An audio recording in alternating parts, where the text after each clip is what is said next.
Okay. Cool. So last class ఏంటో మాది last class ఏంటండి? Last class.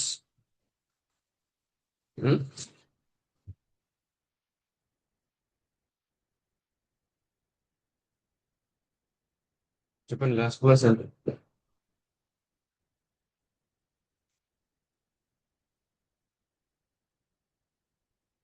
గుర్తులేదా? మర్చిపోయారా? ఇందులోకి I think operators. Operators. Okay. So మనం ఇప్పటి వరకు ఏ ఆపరేటర్స్ నేర్చుకున్నాం? Arithmetic operators. అందులో మనకి ప్లస్ ఉంటుందని, మైనస్ ఉంటుందని, multiplication, division, integer division, modulus and exponential, ఇలా ఒక అప్రాక్సిమేట్లీ 7 ఆపరేటర్స్ అర్థమెటిక్ ఆపరేటర్స్ లో ఉన్నాయి. నెక్స్ట్, సో రిలేషనల్ ఆపరేటర్స్ కూడా కదా.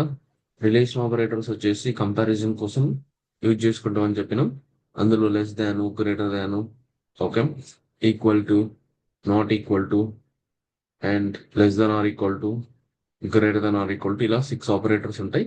ఇవి వచ్చేసి మనకి ఎందుకు కంపారిజన్ చేయడం కోసం, ఎనీ టూ ఆబ్జెక్ట్స్ ని మనం కంపేర్ చేసుకోవడం కోసం రిలేషన్ ఆపరేటర్స్ ఉంటాయని చెప్పాం. రైట్. నెక్స్ట్ వచ్చేసరికి స్పెషల్ ఆపరేటర్స్ కూడా చెప్పినాం కదా. ఈ స్పెషల్ ఆపరేటర్స్ లో ఫస్ట్ వన్ ఈజ్ మెంబర్షిప్. ఈ మెంబర్షిప్ లో మనకి రెండు in keyword or not in, ఈ రెండు కూడా ఎందుకు యూజ్ చేస్తారు? ఒక particular element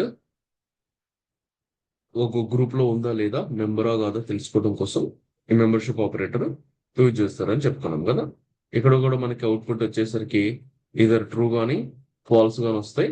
but both are quite opposite అన్నమాట. అంటే ఇప్పుడు ఒకవేళ ఇన్ ఆపరేటర్ ట్రూ రిటర్న్ చేస్తే, నాట్ ఇన్ ఆపరేటర్ అదే అదే దానికి మనకి ఫాల్స్ రిటర్న్ చేస్తుంది అన్నట్టు. సో నెక్స్ట్ వన్ వచ్చేసరికి ఐడెంటిటీ ఆపరేటర్. ఇది ఎందుకు? ఇది ఎందుకంటే మెమరీ లొకేషన్ సేమా కాదా చెక్ చేయడం కోసం. ఓకే.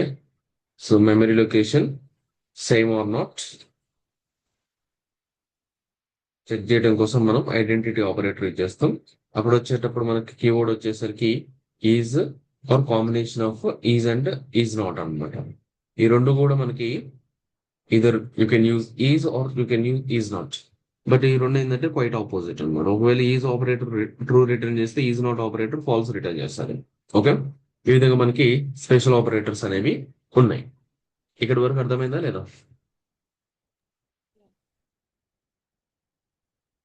ఉం? ఇక్కడ వరకు అర్థమైంది కదా. ఓకే. నెక్స్ట్ వచ్చేసరికి మనకి లాజికల్ ఆపరేటర్స్ కూడా. లాజికల్ లాజికల్ ఆపరేటర్స్ లో మనకి 3 లాజికల్ ఆపరేటర్స్ ఉన్నాయి. ఒకటి అండ్, దానికి మనం యూజ్ చేసేది అండ్ కీవర్డ్. ఓకే. సెకండ్ వచ్చేసరికి or logical operator. For that we are using the or keyword. And we are not not operator, not logical operator also. There we are going to use the not keyword. ఒకవేళ 3 keywords మనం logical operators కోసం use చేస్తుంటాం. ఇది వచ్చేసరికి unary operator. That means we have to provide only single operand. But ఇవి రెండింటికి వచ్చేసరికి ఖచ్చితంగా మనం రెండు కండిషన్స్ ని కంబైన్ చేయడం కోసం, రెండు కండిషన్స్ కూడా ట్రూ అయితేనే మనకి అండ్ ఆపరేటర్ అనేది ట్రూ ఇస్తుంది, లేకపోతే ఫాల్స్ ఇస్తుంది. ఆర్ వచ్చేసరికి రెండు కండిషన్స్ కూడా ఫాల్స్ అయితేనే, రెండు ఆపరెంట్స్ కూడా ఫాల్స్ అయితేనే మనకి అవుట్పుట్ ఫాల్స్ వస్తుంది, అదర్వైజ్ ట్రూ రిటర్న్ చేస్తుంది. ఇది logical operators. Okay. Done. Okay. ఇవన్నీ ఒకసారి మనం ఏం చేద్దామంటే విజువల్ స్టూడియో కోడ్ ఓపెన్ చేసుకొని ఒకసారి ప్రాక్టికల్ గా చూడటానికి ట్రై చేద్దాం.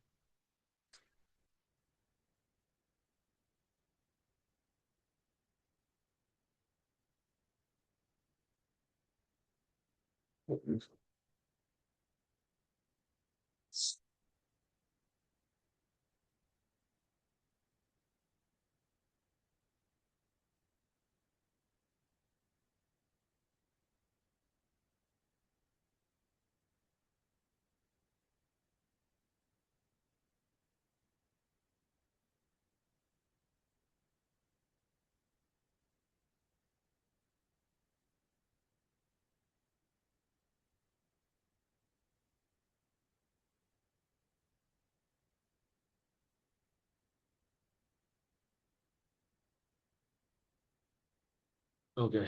So for example, I have a data, something like 57 or else 57. Okay. Mm,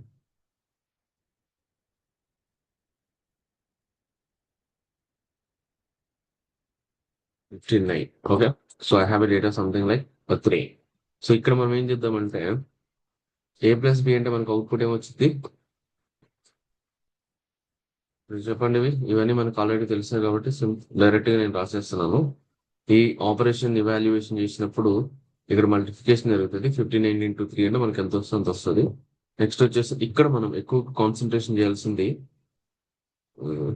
ఈ 3 కాదు, ఇది కూడా మనం ఎక్స్పోనెన్షియల్. ఎక్స్పోనెన్షియల్ అంటే దీని మీనింగ్ ఏంటంటే 59 పవర్ ఆఫ్ 3 అనమాట. సో దట్ మీనింగ్ ఏంటంటే 59 ని 3 టైమ్స్ దాని అంతటా అదే మల్టిప్లై చేసుకోవాలి. That is exactly the meaning of it. కావాలంటే మీరు ఒకసారి 59 ఇంటూ 59 ఇంటూ 59 చూస్తే మీకు అవుట్పుట్ వచ్చేది. అవునా కదా? ఈ ఈ 4 ఆపరేటర్ కి పెద్ద డిఫరెన్స్ ఏం లేదు, మనకి పెద్ద కాంప్లికేషన్ అండర్స్టాండింగ్ చేసుకునే పెద్ద మ్యాటర్ ఏం కాదు. బట్ ఇక్కడ మనం డిస్కస్ చేయాల్సింది ఏంటంటే డివిజన్ ఆపరేటర్. A+B అని అనుకోండి, మనకి ఏమొచ్చింది? 19.6666 అనే ఇంటీజర్ వచ్చింది. అవునా? అదే మనము 2 స్లాషెస్ యూజ్ చేసాం అనుకోండి, దీన్ని మనం ఇంటీజర్ డివిజన్ అనొచ్చు. సో మనకు అవుట్పుట్ ఏమొచ్చింది అంటే ఇంటీజరే వచ్చింది. ఓకే, క్లియర్ కదా? సో రిమైండర్ వచ్చేసరికి ఇప్పుడు మనకి 59/3 చేసినప్పుడు రిమైండర్ మనకి అప్రాక్సిమేట్లీ, ఇది రిమైండర్ కోసం మనం డివిజన్ చేసినప్పుడు వచ్చే రిమైండర్ కోసం 2 అనేది రిమైండర్ అనమాట. ఓకే, సో 2 ఎందుకు రిమైండర్ అన్నది మీరు డివిజన్ చేస్తే తెలిసింది. ఈ విధంగా మనకు ఆపరేటర్స్ డైరెక్ట్ గా అప్లై చేయొచ్చు. బట్ ఈ ఆపరేటర్స్ అన్ని మనం ఎప్పుడన్నా మ్యాథమెటికల్ క్యాలిక్యులేషన్స్ కానీ లేదా ఏదైనా లాజిక్ ఇంప్లిమెంటేషన్ చేసేటప్పుడు కానీ ఈ ఆపరేటర్స్ మనం యూజ్ చేస్తూ ఉంటాం. ఓకే, నెక్స్ట్ వచ్చేసరికి కంపారిజన్ ఆపరేటర్స్. సో కంపారిజన్ అంటే మనం ఏదన్నా మన దగ్గర ఒక 2 ఆబ్జెక్ట్స్ ఉన్నాయి అనుకోండి, వాటిని మనం కంపేర్ చేయడం కోసం మనం యూజ్ చేస్తా ఉంటాం. For example A<B. ఇక్కడ ఏ వాల్యూ ఎంత? 45 కదా. 45 అనేది B కన్నా అంటే 50 కన్నా తక్కువ కదా? ఎస్, తక్కువ. తక్కువ కాబట్టి మనకి ఏమొచ్చింది? ట్రూ వచ్చింది. అలా కాకుండా గ్రేటర్ దాన్ B అని అనుకోండి. ఓకే, ఇక్కడ ఏ వచ్చేసరికి 45 కదా. 45 అనేది 50 కన్నా ఎక్కువ, నో కదా. సో ఇక్కడ మనకి ఫాల్స్ వస్తుంది, ఇక్కడ మనకి ట్రూ వస్తుంది. అండ్ సో రెండు సేమా లేదా అన్నది కంపేర్ చేసుకోవడం కోసం ఈక్వల్ టు ఆపరేటర్ యూజ్ చేస్తాం. Of course both are not same, so that you're getting the false. Next A not equal to B. So రెండు కూడా డిఫరెంట్ ఉంటే ట్రూ వస్తుంది అనమాట ఈ సిచ్యువేషన్ లో. Okay, A less than or equal to B. 2 scenarios లో మనకి true వస్తుంది. ఈధర్ A అన్న స్మాల్ ఉండాలి లేదా A అండ్ B రెండు కూడా సేమ్ ఉండాలి. సో ఈ రెండు సిచ్యువేషన్ లోనే మనకి ట్రూ వస్తుంది. So A greater than or equal to B. So ఇక్కడ కూడా అంతే, A అనేది B కన్నా ఎక్కువ ఉండాలి లేదా A and B both are same అని ఉండాలి. ఆ రెండు సినారియోలో మాత్రమే ట్రూ వస్తుంది. ఓకే, ఈ విధంగా మనకి కంపారిజన్ ఆపరేటర్స్ కండిషన్స్ ని ఇంప్లిమెంటేషన్ చేసేటప్పుడు ఎక్కువగా యూజ్ చేస్తూ ఉంటాం. ఓకే, కండిషన్స్ ని ఇంప్లిమెంటేషన్ చేసేటప్పుడు ఎక్కువగా యూజ్ చేస్తూ ఉంటాం అన్నమాట. Done.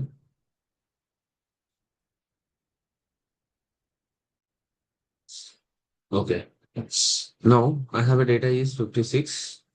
I have a data is 56. ఇప్పుడు చెప్పండి, రెండు మెమరీ లొకేషన్స్ సేమా కాదా అన్నది. ID of A, ID of B, both memory locations సేమే కదా. సో ఇలా సేమ్ ఉన్నప్పుడు A ఈజ్ B అని అనుకోండి, మనకి ట్రూ వచ్చేసింది. ఎందుకంటే రెండు మెమరీ లొకేషన్స్ కూడా సేమ్ కాబట్టి ట్రూ వస్తుంది. అదే A ఈజ్ నాట్ B అంటే రెండు మెమరీ లొకేషన్స్ కూడా సేమ్ అనుకోండి, మనకి ఫాల్స్ వస్తుంది అనమాట ఈజ్ నాట్ దగ్గర. ఓకే, ఐ హోప్ మీకు ఈజ్ కి ఈజ్ నాట్ కి డిఫరెన్స్ అర్థమైంది కదా. For example 560 and 560. ఇప్పుడు చెప్పండి, మెమరీ లొకేషన్స్ సేమా డిఫరెంటా?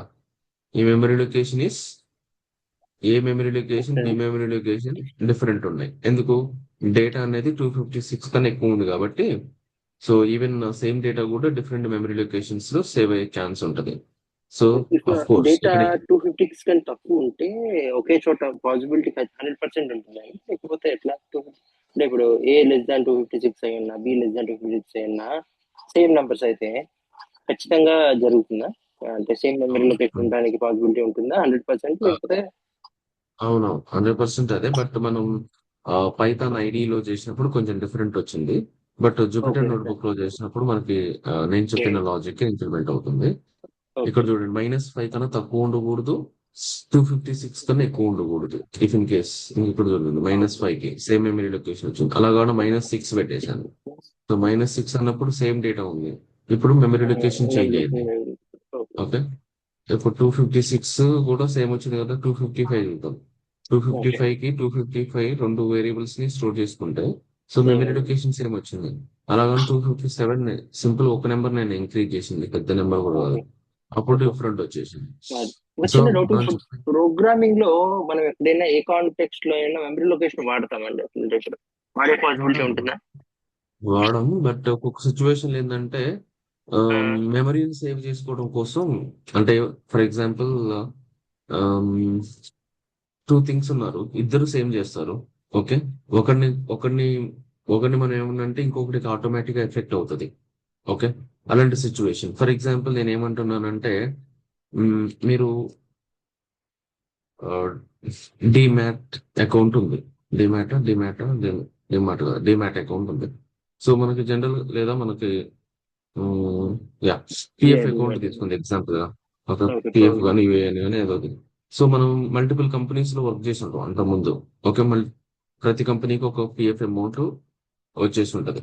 ఒక కంపెనీ 1 కి ఒక పిఎఫ్ అమౌంట్, కంపెనీ 2 కి ఒక పిఎఫ్ అమౌంట్, కంపెనీ 3 కి ఒక పిఎఫ్ అమౌంట్. ఓకే, బట్ ఇవన్నీ పోయి ఎక్కడ స్టోర్ అవుతున్నాయి, ఒక సేమ్ దాంట్లోనే కదా.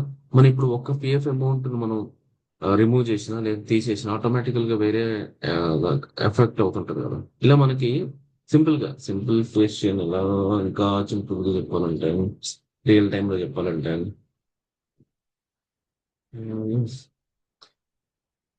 సో ఎగ్జాంపుల్ మీరున్నారు.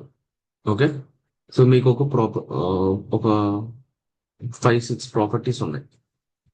యాక్చువల్గా మీ ఫాదర్ కూడా సేమ్ ప్రాపర్టీస్ ఉన్నాయి, ఎందుకంటే అది మీ ఫాదర్ చెప్పాలంటే. ఇలా మనకి ఎగ్జాంపుల్ చెప్తున్నా అంతే.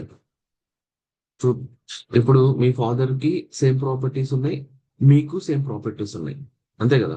మీ ఫాదర్ అండ్ మీరు ఇద్దరు కూడా సేమ్ ప్రాపర్టీస్ ని జాయింట్ అన్నమాట, లేదా జాయింట్ అకౌంట్ అనుకుందాం. మీ ఫాదర్ అకౌంట్ బ్యాంక్ అకౌంట్, మీ bank account joint account. Okay, ఇప్పుడు ఇప్పుడు ఒక్కసారి చూడండి, మీరు అమౌంట్ విత్డ్రాల్ చేశారు, మీరు అమౌంట్ విత్డ్రాల్ చేసేసారు. ఓకే, ఎంత అమౌంట్ విత్డ్రాల్ చేశారంటే ఫర్ ఎగ్జాంపుల్ 56 అనే ప్రాపర్టీని సేల్ చేసేసారు. ఓకే, 56 అనే అమౌంట్ ని సేల్ చేసేసారు. సేల్ చేసేసిన తర్వాత మీ ఫాదర్ అమౌంట్ కూడా, మీ ఫాదర్ యొక్క బ్యాంక్ అకౌంట్ కూడా ఆర్ఎల్స్ ప్రాపర్టీ కూడా అప్డేట్ అవ్వాలి కదా. ఎందుకంటే మీ ఇద్దరు ప్రాపర్టీ సేమ్ అయినప్పుడు మీరు సేల్ చేసినా కూడా ఆటోమేటిక్గా మీ ఫాదర్ కూడా సేల్ అవుతుంది కదా, అవునా కదా. బట్ ఈ సినారియోలో చూడండి ఏం జరిగిందో. యాక్చువల్లీ నేనేం చెప్పాను, మీ ప్రాపర్టీస్ మీ ఫాదర్ ప్రాపర్టీస్ సేమ్ అని చెప్పినాను. సో మరి మీ ప్రాపర్టీ సేల్ చేస్తే ఆటోమేటిక్గా మీ ఫాదర్ ప్రాపర్టీస్ కూడా ఎఫెక్ట్ అవ్వాలి కదా. ఇక్కడ ఎఫెక్ట్ అవ్వట్లేదు, మరి ఎఫెక్ట్ అవ్వాలన్నది నా క్వశ్చన్. అప్పుడు ఏం చేస్తామంటే మనం సింపుల్ గా ఇప్పుడు ఇలా చేసాం చూడండి, ఇలా చేసాం అనుకోండి ఆటోమేటిక్ ఎఫెక్ట్ అవుతుంది చూడండి. ఇప్పుడు మీ ప్రాపర్టీస్ మీ ఫాదర్ ప్రాపర్టీస్ సేమ్ అన్నప్పుడు మీ ప్రాపర్టీస్ సేల్ చేసినప్పుడు ఆటోమేటికల్ గా మీ ఫాదర్ యొక్క ప్రాపర్టీస్ కూడా అప్డేట్ అవుతాయి. సో అలాంటి సినారియోస్ లో మనం ఇలాంటి మెమరీ లొకేషన్స్ సేమ్ ఉంటాయి అన్నమాట. అర్థమైందా? అలా కాకుండా మీ ఫ్రెండ్ ఉన్నాడు, మీరున్నారు, మీ ఇద్దరు ఒకేసారి జాబ్ చేయడం స్టార్ట్ చేశారు. ఓకే, మీరు కొన్న ప్లేస్ లోనే అటు సైడ్ కొంచెం దగ్గరగా అదే అదే సిమిలర్ కైండ్ ఆఫ్ ప్రాపర్టీని కొనుక్కోండి. సిమిలర్ నేను అంటున్నా సేమ్ కాదు, similar is different, same is different. మీరు కొన్న ప్రాపర్టీ లాంటి ప్రాపర్టీ మీ ఫ్రెండ్ కూడా కొన్నాడు, అండ్ ఇట్లా మీరు 5 times డిఫరెంట్ మీ కలిసి ఇద్దరు డెసిషన్స్ తీసుకొని 2 డిఫరెంట్ సిమిలర్ ప్రాపర్టీస్ ని కొనుక్కున్నప్పుడు ఇప్పుడు ఏదో ప్రాబ్లం వచ్చింది మీ ఫ్రెండ్ కి, తను ఒక ప్రాపర్టీని సేల్ చేసిండు. సో మీ ప్రాపర్టీకి ఏమైనా ఎఫెక్ట్ అవుతుందా? చెప్పండి, అర్థం కాలే. అవ్వదు. అవ్వదు. అవుతుంది కదా. సో అలా అనమాట. Similar is different, same is different. ఇక నేనేమంటున్నా అంటే you and your father are same, belongs to the same.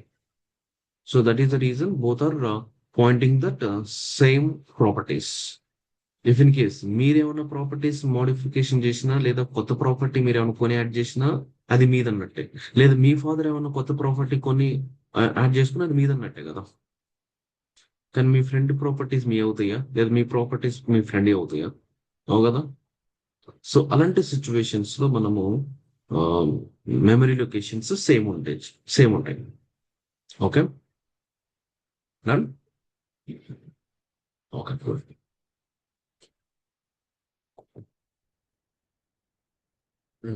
So memory locations గురించి క్లారిటీ వచ్చింది కాబట్టి మనం ఏం చేద్దాం అంటే మెంబర్షిప్ ఆపరేటర్ గురించి మాట్లాడదాం. మన దగ్గర ఒక గ్రూప్ ఆఫ్ ఎలిమెంట్స్ ఉన్నాయి. ఒక పర్టికులర్ ఎలిమెంట్ గ్రూప్ ఈ గ్రూప్ లో ఉందో లేదో తెలుసుకోవాలి అనుకున్నప్పుడు మనం ఇన్ ఆపరేటర్ అనేది ఇచ్చేస్తాం అనమాట.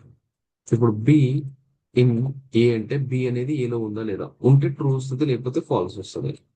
And not in B not in A అంటే ఒకవేళ బి ఏలో ఉందనుకోండి, నాట్ ఇన్ అప్లై చేసినప్పుడు ఫాల్స్ వస్తుంది. క్వైట్ ఆపోజిట్ అన్నమాట. ఓకే. ఈ విధంగా మనకి in operators, not in operators, is operator, is not operators, less thans, relation operators, arithmetic operators work అవుతాయి. No last but not least మనం డిస్కస్ చేయబోయేది ఇప్పుడు లాజికల్ ఆపరేటర్స్.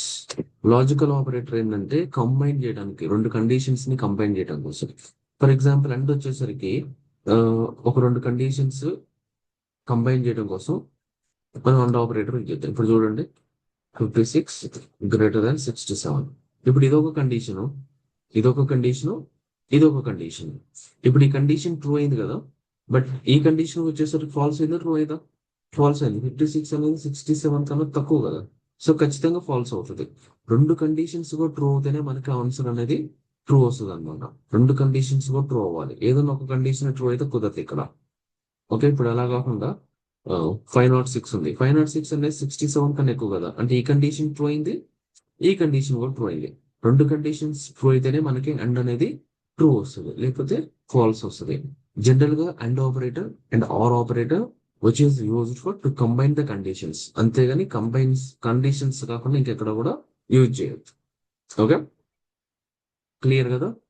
నెక్స్ట్ వచ్చేసరికి ఆర్ ఆపరేటర్ అప్లై చేద్దాం. ఆర్ ఆపరేటర్ అప్లై చేసేసరికి or operator లో రెండు conditions fail అయితేనే మనకి ఆన్సర్ ఫెయిల్ అవుతుంది, అంటే అవుట్పుట్ ఫాల్స్ వస్తుంది. ఫెయిల్ కాదు, ఫాల్స్ అన్నమాట. రెండు కండిషన్స్ కూడా ఫాల్స్ అవ్వాలి. కానీ ఇక్కడ ఫస్ట్ కండిషన్ ట్రూ అయింది కదా, ఫస్ట్ కండిషన్ ట్రూ అయినప్పుడు మనకి ఆటోమేటికల్ గా మనకి ట్రూ వచ్చింది. Any one of the condition was true, then automatically it will returns the true. అలా కాకుండా మనకు రెండు కూడా ఫాల్స్ రిటర్న్ చేయాలి. ఫర్ ఎగ్జాంపుల్ ఇది కూడా 100 <20 ఉంది, కండిషన్ ఫెయిల్ అయింది. ఇక్కడ కూడా కండిషన్ ఫాల్స్ అయిపోయింది. రెండు కండిషన్స్ ఫాల్స్ అయింది కాబట్టి మనకు అవుట్పుట్ అనేది ఫాల్స్ వచ్చింది అనమాట. ఈ విధంగా మనకి ఇక్కడ మనం ఆర్ అప్లై చేయాల్సింది. యా, ఈ విధంగా మనకి ఆర్ ఆపరేటర్స్ అండ్ ఆపరేటర్స్ ని మనం రెండు కండిషన్స్ ని కంబైన్ చేయడం కోసం యూజ్ చేస్తుంటాం అనమాట. ఓకే, సో ఇప్పుడు నేను ఏమంటానంటే మీకు చిన్న లాజిక్ ఇస్తాను. Write a program, write a program, given number is given even and it must be more than 200. అంటే 200 కన్నా ఎక్కువ ఉండాలి, అండ్ అది ఈవెన్ నెంబర్ అయి ఉంటేనే మనకి అది ఈవెన్ నెంబర్ కాదా చెక్ చేయాలన్నమాట. సో ఫస్ట్ మన దగ్గర ఒక నెంబర్ ఉంది అనుకున్నాం, ఆ నెంబర్ ని మనం 506 అనుకున్నాం. సో ఫస్ట్ కండిషన్ ఏంటి, 506 అనేది 200 కన్నా ఎక్కువ ఉందా లేదా చెక్ చేసుకుంటాం. ఎస్, కండిషన్ చెక్ చేసుకున్నప్పుడు 506 అనేది 200 కన్నా ఎక్కువ ఉందా లేదా చెక్ చేయడం కూడా ఈ కండిషన్ అప్లై చేస్తాం. ఇంకోటి ఏంటిది, ఈవెన్ నెంబర్ అంటున్నా కదా. ఈవెన్ నెంబర్ అంటే ఏంటి, ఒక నెంబర్ ని మనం 2 తో డివిజన్ చేసినప్పుడు రిమైండర్ మనకి ఏమి రావాలి, 0 రావాలి. అప్పుడు అది ఈవెన్ నెంబర్ అన్నమాట. సో ఈ కండిషన్ వచ్చేసరికి ఈవెన్ నెంబర్ రిమైండర్ 0 వచ్చింది అనుకోండి, ఒక నెంబర్ ని మనం 2 తో డివిజన్ చేసినప్పుడు రిమైండర్ 0 వచ్చింది అనుకోండి. సో రిమైండర్ 0 అన్నప్పుడు కండిషన్ ట్రూ అవుతుంది కదా. సో ఈ కండిషన్ వచ్చేసరికి ఈవెన్ నెంబర్ కదా చెక్ చేయడం కోసం ఈ కండిషన్ వచ్చేసరికి ఒక నెంబర్ 200 కన్నా ఎక్కువ ఉందా లేదా అన్నది చెక్ చేయడం కోసం. ఈ రెండింటిని మనం కంబైన్ చేసినాం అనుకోండి, మనకి ఫాల్స్ వచ్చింది చూడండి. 506 అనేది 200 కన్నా ఎక్కువ ఉన్నప్పటికీ అది ఈవెన్ నెంబర్ కాదనమాట. సో ఫర్ ఎగ్జాంపుల్ 566 అనేది 200 కన్నా ఎక్కువ ఉంది, కండిషన్ ట్రూ అయింది. అండ్ 566 అనేది ఈవెన్ నెంబర్ కూడా. సో మన లాజిక్ సాటిస్ఫై అయిందా లేదా? సో ఈ విధంగా మనం ఏం చేస్తామంటే కండిషన్స్ ని కంబైన్ చేయడం కోసం ఈ and operators, or operators use చేస్తా ఉంటాం. డన్.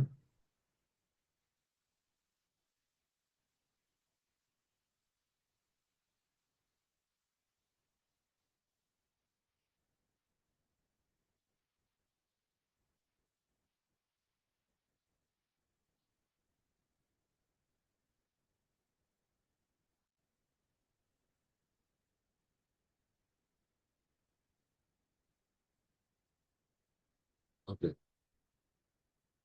సో ఇంకోటి వచ్చేసరికి అసైన్మెంట్ ఆపరేటర్ అన్న. అసైన్మెంట్ ఆపరేటర్స్ అంటే ఏంటంటే మన దగ్గర ఏదైనా డేటా ఉందనుకోండి, అదొక వేరియబుల్ కి అసైన్ చేసుకోవడం కోసం ఈక్వల్ టు ఆపరేటర్ ఇచ్చేస్తుంది. ఇది ఈక్వల్ ఆపరేటర్. ఓకే. సో దీన్ని కాన్స్టెంట్ అసైన్మెంట్ అంటాం. అలా కాకుండా నా దగ్గర ఒక డేటా ఉంది, ఒక వేరియబుల్ ఉంది, ఆ వేరియబుల్ ఉన్న డేటాని ఇంకొక వేరియబుల్ ని స్టోర్ చేసుకోవడం కోసం వేరియబుల్ టు వేరియబుల్ అసైన్మెంట్ అంటాం. లేకపోతే అలా కాకుండా ఒక రెండు ఈక్వేషన్ ఉంది అనుకున్నాం. ఇలా ఒక ఈక్వేషన్ ఉంటే ఈ ఈక్వేషన్ ని మనం ఇవాల్యుయేషన్ చేసి దాని రిజల్ట్ ను కూడా మనం ఒక పర్టికులర్ వేరియబుల్ లో స్టోర్ చేసుకోవచ్చు. దీన్ని ఎక్స్ప్రెషన్ టు వేరియబుల్ అంటాం. అంటే ఫస్ట్ ఎక్స్ప్రెషన్ ఏదైతే ఉంటుందో అది ఇవాల్యుయేషన్ అయిపోయి వేరియబుల్ లో స్టోర్ అవుతుంది కాబట్టి ఇది ఎక్స్ప్రెషన్ టు వేరియబుల్ అంటాం, ఆర్ ఈక్వేషన్ టు వేరియబుల్. ఇది వచ్చేసరికి వేరియబుల్ లో ఉన్న డేటాని వేరియబుల్ లోనే స్టోర్ చేసుకుంటుంది కాబట్టి వేరియబుల్ టు వేరియబుల్ అసైన్మెంట్ అంటాం. అలా కాకుండా ఇక్కడ మనం అప్లై చేసింది డైరెక్ట్ గా డేటా కాబట్టి కాన్స్టెంట్ కాబట్టి ఇలాంటి ఆపరేషన్ మనం కాన్స్టెంట్ టు వేరియబుల్ అనవచ్చు. ఓకే. సో ఇప్పుడు మనకి ఏ వాల్యూ బి వాల్యూ సేమ్ ఉన్నప్పటికీ సి వాల్యూ డిఫరెంట్ ఉండే ఛాన్స్ ఉంటుంది. కావాలంటే మరి మీరు మూడింటిని కూడా ఒకేసారి కూడా ప్రింట్ చేసుకోవచ్చు. ఓకే. 34 ఇది ఒక వాల్యూ, ఇది ఒక వాల్యూ, ఇది ఒక వాల్యూ. ఓకే. యా. సో ఇప్పుడు మనం ఈ అసైన్మెంట్ ఆపరేటర్ ఎందుకంటే ఫర్ ఎగ్జాంపుల్ నా దగ్గర ఒక కాన్స్టెంట్ ఉంది 56 అండ్ బి ఒక కాన్స్టెంట్ వాల్యూ ఉంది. నేను ఏం చేద్దాం అంటే ఏని అప్డేట్ చేద్దాం అనుకుంటున్నాను with addition of A and B. First ఏం చేస్తానంటే ఏని బిని ఎడిషన్ చేస్తున్నాను. ఆ రిజల్ట్ వచ్చేసరికి మళ్ళీ ఏలోనే స్టోర్ చేసుకోవాలనుకుంటున్నాను. ఏంటంటే ఆపరేషన్ చేసినప్పుడు బిఫోర్ ఆపరేషన్ ఏ వాల్యూ ఒక వాల్యూ ఉంటుంది, ఆఫ్టర్ ఆపరేషన్ అప్పుడు మనకి ఏ వాల్యూ ఇంకొకటి ఉంటుంది అన్నట్టు. అందుకే మనకి 134 రిజల్ట్ వచ్చింది ఇక్కడ. ఓకే. అర్థమైందా? సో ఇలాంటి ఆపరేషన్స్ చేయడం కోసం మనం ఏం చేస్తామంటే కాంపౌండ్ అసైన్మెంట్ అంటే మనం రెండు ఎక్స్ప్రెషన్స్ చేయాల్సిన అవసరం లేదు. సింపుల్ గా మనం ఇలాంటి ఆపరేషన్ చేసేటప్పుడే కంబైన్ చేయొచ్చు. ఈక్వల్ ఆపరేటర్ ని అండ్ ప్లస్ ఆపరేటర్ ని మనం కంబైన్ చేయొచ్చు. ఇలా కంబైన్ చేసినప్పుడు మనకి రిజల్ట్ ఏమొచ్చిందంటే A equal to A plus B ఏదైతే రిజల్ట్ ఉందో ఆ రిజల్ట్ ని మనం ఏలోకి స్టోర్ చేసుకుంటాం అనమాట. ప్రీవియస్ దానికి దీనికి పెద్ద డిఫరెన్స్ లేదు ఇన్ టర్మ్స్ ఆఫ్ ఇవాల్యుయేషన్ లో. బట్ ఎగ్జిక్యూషన్ వైజ్ గా ఇది కొంచెం స్పీడ్ ఉంటుంది అనమాట. Second logic is bit speeder than the first one. So code optimization వచ్చినప్పుడు end of the day we have to reduce the latency of your program, then we can use this kind of operations. Okay. So అలా కాకుండా నేను multiplication minus చేయాలనుకుంటున్నాను, subtraction చేయాలనుకుంటున్నాను.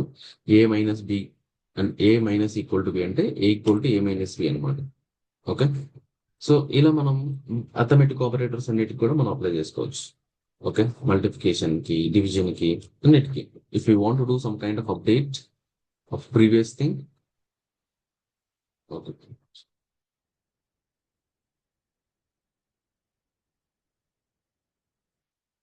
Okay.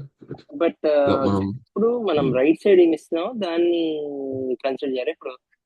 ఇప్పుడు మీరు ఇందాక ఏ equal 56 B equal to ఏ అని ఇచ్చినట్లు variable to constant to variable operator and constant variable to variable operator అని పెట్టారు కదా. సో రైట్ సైడ్ నుంచి కన్సిడర్ చేయాలి ఫస్ట్, అంటే కాన్స్టాంట్ వేరియబుల్ ఇస్తున్నట్టు అలా అంటారా? ఫస్ట్ వాల్యూ ఎప్పుడైనా సరే రైట్ సైడ్ నుండి లెఫ్ట్ సైడ్ కి వెళ్తుంటది కానీ వేరియబుల్ లోది లెఫ్ట్ సైడ్ అంటే పైథాన్ లో ఇలా ఉంటుంది. వేరే ప్రోగ్రామింగ్ లాంగ్వేజ్ ఒక కైండ్ ఆఫ్ సింటాక్స్ ఫాలో అవుతుంటాయి. బట్ ఓకే పైథాన్ లో ఓకే ఏంటంటే రైట్ సైడ్ వచ్చేసరికి ఫస్ట్ డేటా ఉంటుంది. ఆ డేటానే మనం వేరియబుల్స్ లో స్టోర్ వేరియబుల్స్ ఎప్పుడు లెఫ్ట్ సైడే ఉంటాయి అన్నమాట. ఓకే, సో ఈ ఏ లో స్టోర్ చేసుకుంటాం, బి లో స్టోర్ చేసుకుంటాం, సి లో స్టోర్ చేసుకుంటాం అన్నది మీనింగ్. కానీ రైట్ సైడ్ వచ్చేసరికి మీరు కాన్స్టెంట్ అయినా స్టోర్ చేసుకోవచ్చు, వేరియబుల్ లో ఇండైరెక్ట్ గా వేరియబుల్ లో ఉన్న డేటాని వేరియబుల్ లో స్టోర్ చేసుకోవచ్చు. ఇంకా ఇండైరెక్ట్ గా మీరు ఏదన్నా ఎక్స్ప్రెషన్ ఇస్తే ఫస్ట్ అది క్యాలిక్యులేషన్ ఆటోమేటికల్ గా క్యాలిక్యులేషన్ చేసేసి ఆ రిజల్ట్ ని మనం వేరియబుల్ లో స్టోర్ చేసుకోవచ్చు అనమాట. ఓకే. ఇలా మనకి డిఫరెంట్ కైండ్ ఆఫ్ అసైన్మెంట్ వేస్ ఉంటాయి. అండ్ ఇవి వచ్చేసరికి ఏంటంటే కాంపౌండ్ అసైన్మెంట్ అనమాట. మనం you can combining the assignment of arithmetic operators and assignment operator. Okay. So ఇవి ఆపరేటర్స్ కాన్సెప్ట్స్. సో రేపు మనం క్లాస్లో ఏంటంటే కంట్రోల్ స్టేట్మెంట్స్ గురించి మనం డిస్కస్ చేద్దాం. రేపటి క్లాస్ కొంచెం చాలా చాలా ఇంపార్టెంట్, మిస్ అవ్వకండి. Thanks, bye.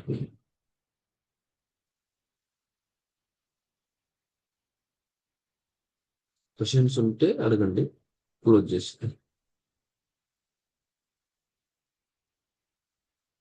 Okay, bye.